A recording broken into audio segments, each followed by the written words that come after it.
Actes des Apôtres, chapitre 14, verset 8. À Lystre se tenait un homme impotent des pieds, boiteux de naissance et qui n'avait jamais marché. Il écoutait parler Paul. Donc notez bien, écouter parler Paul. Amen. Et Paul, fixant les regards sur lui et voyant qu'il avait la foi pour être guéri. Amen.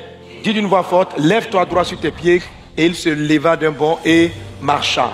Dieu dit, le monsieur, il avait la foi pour être guéri. Comme si la foi était destinée à recevoir certaines choses en particulier. Dieu dit, c'est au moyen de la foi que nous recevons les grâces que Dieu nous donne. La grâce dans ce cas, c'est que Jésus-Christ donne la santé. Ça, c'est la grâce. Maintenant, comment est-ce qu'on reçoit la grâce? La Bible dit, nous recevons les grâces au moyen de la foi. La Bible dit que l'apôtre Paul a vu, donc il y a eu quelque chose de visible. La foi, ça se passe dans le cœur.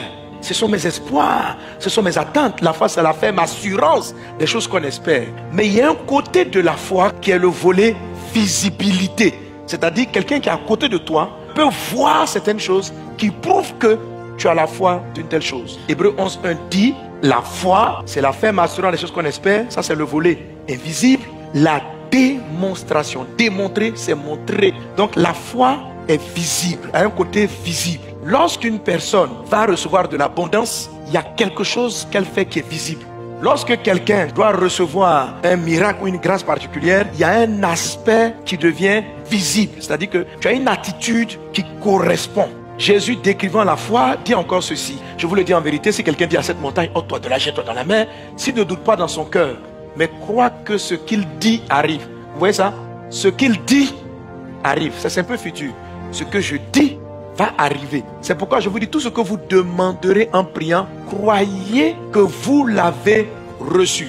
Il y a croire que je vais recevoir et il y a croire que j'ai reçu. C'est pas pareil. Si vous croyez que vous avez reçu, c'est alors que vous verrez cela s'accomplir. Donc l'accomplissement n'arrive pas au moment où on espère recevoir. L'accomplissement arrive au moment où on croit qu'on a reçu. Je me comporte comme si la chose était là. Donc vous ne pouvez pas rester dans votre foi au niveau des attentes de l'espoir. Et à un moment donné, vous devez absolument passer à l'ingrédient de la chose qui est manifeste, qui est le comportement. Si je prie pour avoir une voiture, à un moment donné, je dois croire que j'ai reçu la voiture. Tu vas observer les gens qui ont des voitures, leur comportement. Quand ils ont une clé, ils tournent ça dans la main. Donc, il n'y a pas de clé dans ta main. Ou si tu veux, tu prends la clé de ta maison et puis tu tournes. Amen. Amen. Alléluia. On dit pourquoi tu tournes ton doigt comme ça? Tu dis parce que je vois une clé. Amen. D'une BMW, dis la marque. D'une quoi? Je démontre ce que je n'ai pas encore vu. Je n'ai pas encore vu le travail, mais je le démontre. Je n'ai pas encore vu le mariage, mais je le démontre. Je n'ai pas encore vu ma voiture, mais je la démontre. Exposez-vous au message, aux personnes qui vivent ça. Donc c'est l'écoute, mais toi-même, il faut t'exposer à ça. Si je veux la foi pour être guéri, je dois m'exposer à l'écoute de témoignages de guérison. Si je veux la foi pour réaliser certaines choses dans ma vie, je dois m'exposer.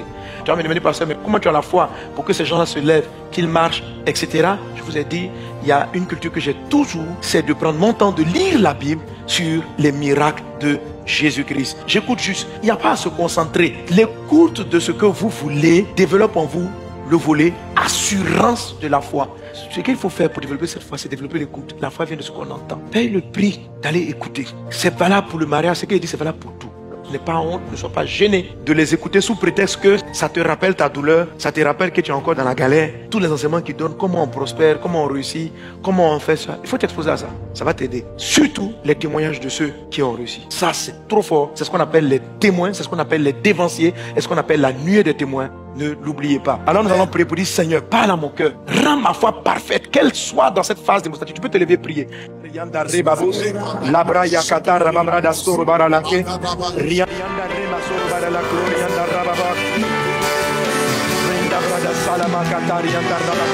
Ton céleste lève une armée de foi. Seigneur, suscite une église de foi. Suscite des femmes de foi, des hommes de foi, des hommes prêts à recevoir l'abondance.